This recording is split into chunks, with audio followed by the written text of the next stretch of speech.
Ayyam, Sayyidul Ayyam itu adalah hari yang lebih diutamakan, penghulu segala harinya.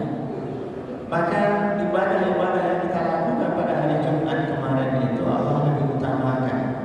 Kita bahkan diminta untuk berbanyak-banyak berselawat kepada Rasulullah Sallallahu Alaihi Wasallam, banyak-banyak bersedekah, banyak-banyak beristighfar, melaksanakan ibadah-ibadah sunat dan lain sebagainya.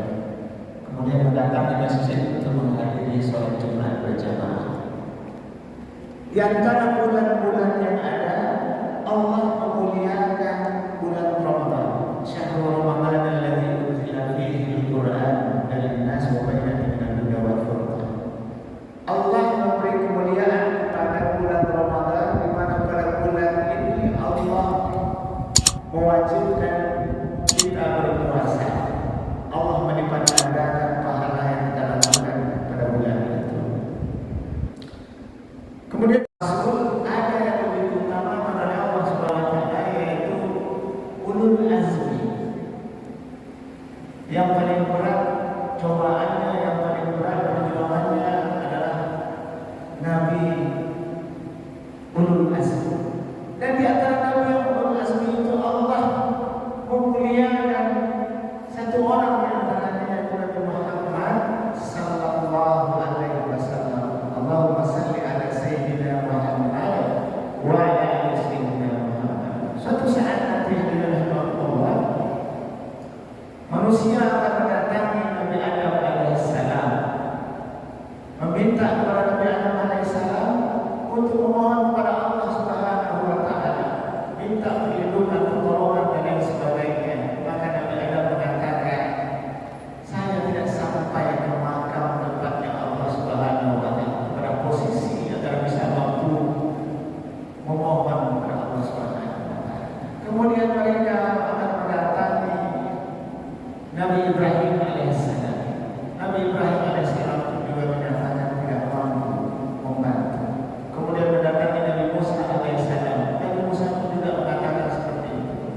Kemudian minta kepada Nabi Isa alaihissalam, begitu juga jawabannya.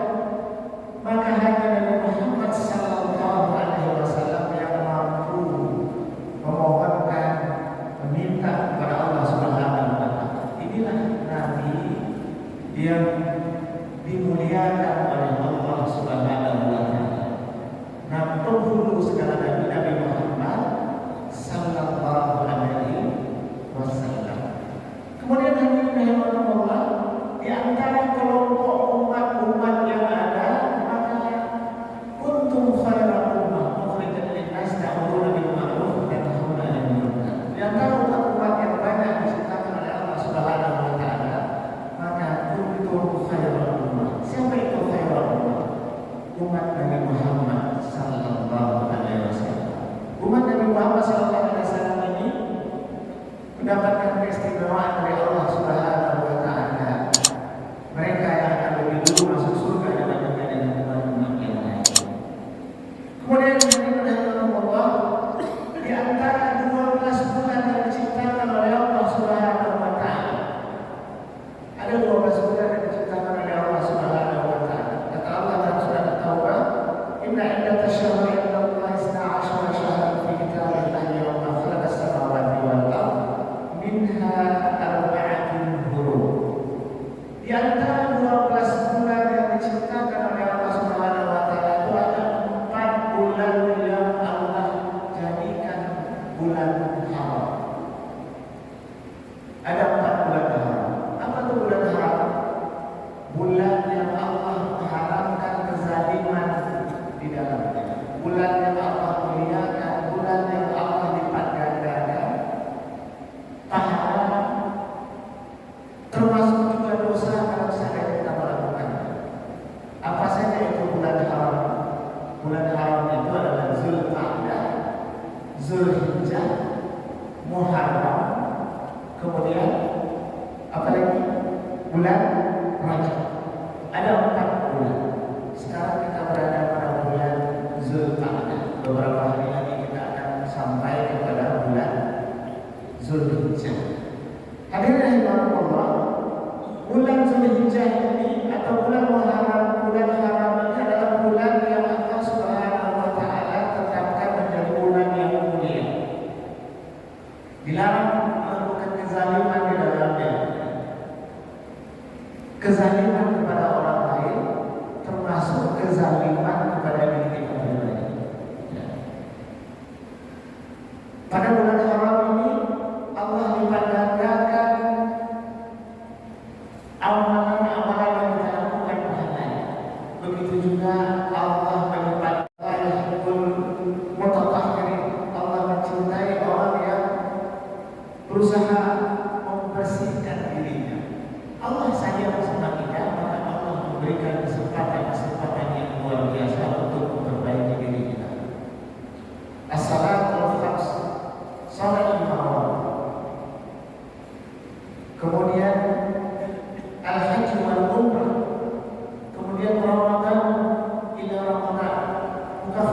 Salat lima waktu antara satu salat dengan salat berikutnya itu untuk membersihkan diri kita. Dari subuh ke zuhur, umpamanya salat zuhur itu akan menghapuskan dosa kita selama antara subuh dan zuhur. Dari zuhur ke isya ke asar, dari asar ke maghrib, maghrib ke isya, dari isya ke subuh lagi. Itu adalah siklus yang Allah berikan kepada kita untuk memperbaiki kehidupan. Maka dikatakan oleh Rasulullah SAW, disunnahkan pada diwajibkan untuk membawa dia itu dalam kondisi sakit. Kalau perlu pakai tangan dia araf, hukum, walaupun sebentar. Karena kalau dia tidak hukum dia araf, ada sah-sah saja. Maka hadirin Allah, pada tanggal 9 Zulhijjah itu adalah orang yang tidak berhaji, dia disunnahkan untuk berpuasa pada 9 Zulhijjah, dan orang yang berdoa, orang yang minta ampun, orang yang bermunajat kepada Allah Subhanahu wa Ta'ala, insyaallah Allah akan dengarkan, Allah akan kabulkan permintaan. Dan ini adalah waktu-waktu yang utama kita beramal. Dan sekali lagi, tidak ada yang melebihi pahala amal 10 hari bulan Dzulhijjah ini, yang menandinginya cuma hanya mati syahid di jalan Allah Subhanahu wa Ta'ala. Bahkan jihad fisabilillah itu melebihi amal pada 10 hari bulan Dzulhijjah. Kemudian Bapak Ibu yang Allah, setelah haji kita berzikir kepada Allah Subhanahu wa Ta'ala. Kita mengucapkan takbir, tahlil, kemudian tahmid. Allahu Akbar, Allahu Akbar, walillahil hamd, la ilaha illallah, wallahu akbar, Allahu Akbar, walillahil hamd, dan seterusnya. Semua zikir yang bisa kita ucapkan silakan diucapkan selama bulan Dzulhijjah. Allah akan menambahkan kebaikan yang banyak kepada kita. Kemudian ibadah berikutnya pada bulan Dzulhijjah ini adalah tanggal 10-nya kita menyembelih hewan kurban. Ya. Rasulullah SAW menyampaikan bahwa orang yang diberikan kelapangan oleh Allah Subhanahu wa Ta'ala, orang yang diberikan kelapangan oleh Allah Subhanahu wa Ta'ala, man kana lahu sa'atun wa lam yudah fala yaqrabanna musallana. Rasulullah SAW menyampaikan, barang siapa yang diberikan kemudahan kelapangan rezeki oleh Allah Subhanahu wa Ta'ala kemudian tidak berkorban, kata Rasulullah SAW, fala yaqrabanna musallana, jangan dekat-dekat dengan tempat sholat. Subhanallah. Man sa'a, Rasulullah SAW, man kana lahu sa'a, dan siapa yang Allah berikan kemudahan rezeki, lapangan rezekinya, kemudian dia tidak berkorban, fala yaqrabanna musallana, maka jangan dekat-dekat dengan sholat. Kasarnya orang yang punya kelebihan rezeki dia tidak mau berkorban, bahasa kitanya adalah tidak usah ke masjid. Hadirin Allah, ibadah kurban ini adalah ibadah yang menuntut keikhlasan kita. Ibadah yang menghilangkan ego kita, ibadah yang menghilangkan rasa kepemilikan yang sangat kita terhadap apa yang kita miliki di dunia ini. Apa yang kita miliki di dunia ini sebenarnya bukan milik kita. Semuanya ini milik Allah Subhanahu wa Ta'ala. Bahkan jiwa kita ini milik Allah Subhanahu wa Ta'ala. Kalau Allah perintahkan untuk dikorbankan, silakan lakukan. Karena itu juga milik Allah Subhanahu wa Ta'ala, dan Allah pasti akan mengganti dengan yang lebih baik.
sampah, karbonnya yang tidak terpakai itu menjadi saksi amalan kita di dunia, apalagi dagingnya, apalagi darah.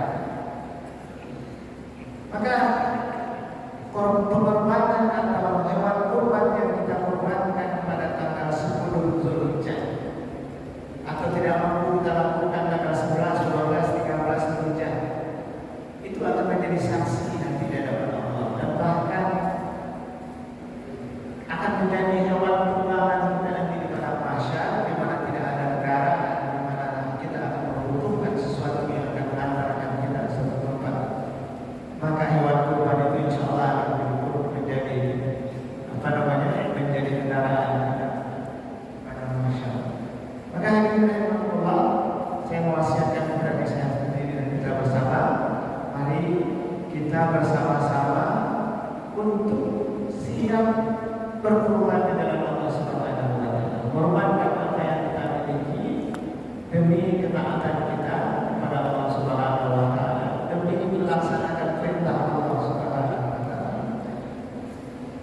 Hadirin rahimakumullah, kemudian ibadah-ibadah apa saja lagi yang kita bisa lakukan selama bulan Zulhijjah, terutama 10 hari bulan Zulhijjah. Setelah berkorban, kemudian bersedekah, kemudian sholat, melakukan kebaikan-kebaikan apa saja. Kebaikan apapun yang kita lakukan, Allah akan lipat gandakan pahalanya.